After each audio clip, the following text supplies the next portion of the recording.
Hey everyone, welcome back. So today in this video, we're asked to derive the equation of the real wage rate, and we're given the Cobb-Douglas equation. Okay, so my first question to you is, do you remember Econ 101? What are the factors of production? So take a second and pause the video and write them down. Okay, what are they? If you recall, it's your capital, it's your entrepreneurship, it's labor, and it's land. And what do they all have in common? Well, the question to ask is, what do they earn? And if you remember, capital earns interest, entrepreneurship earns profit, labor earns wages, and land earns rent. Okay, so what are we asking? Um, what does this mean? Let's think about that for a second. That's right. When you see wages, think labor.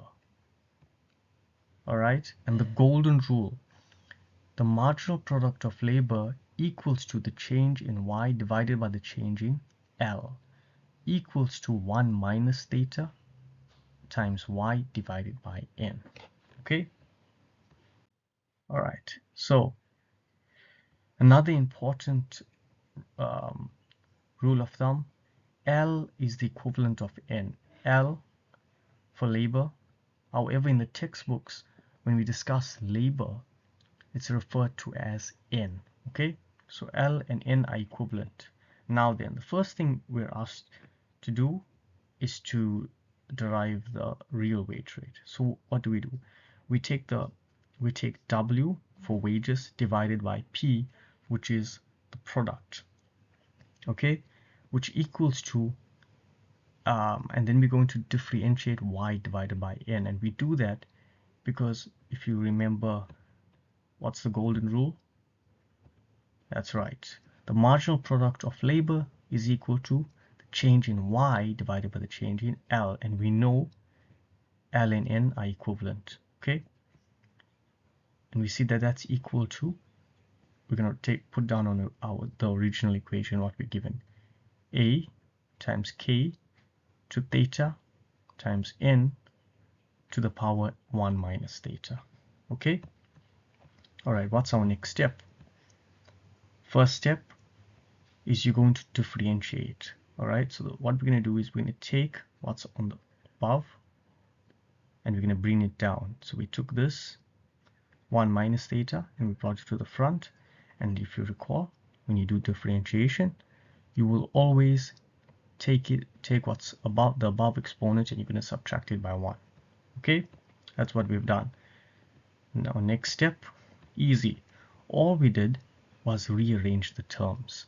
Okay, we just took our 1 minus theta and we put it here, and if you notice, the positive 1 and negative 1 cancel out and we just left with minus theta.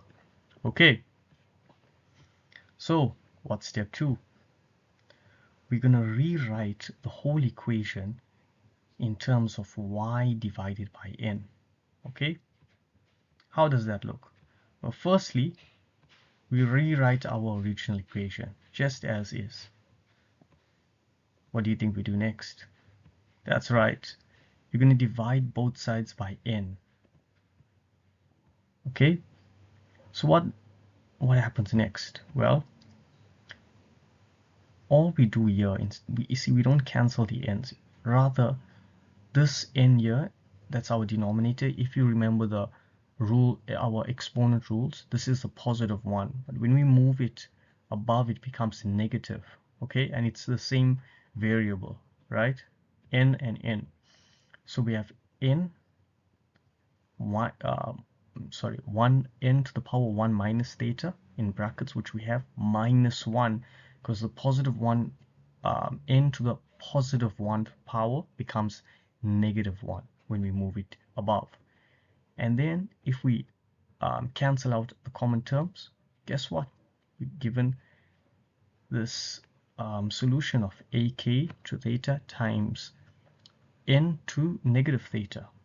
So what's next? But of course, yes, we want it as the real wage rate in those terms. And to be specific, we need this should be our answer. 1 minus theta y divided by n should be your answer. Okay, final answer. So how do we get that? Easy. So we take what we have. We know that wages divided by the product of wages is equal to the solution. Same answer. 1 minus theta times a times k to theta times n to the power of negative theta. And it equals to 1 minus theta, because there it is. There we have it here. And if you go to step 2, you will remember that y divided by n actually gives us this right here. Therefore, we're just going to replace this part of the equation with y over n. And there we have it. Okay, good luck, and I'll see you in the next video.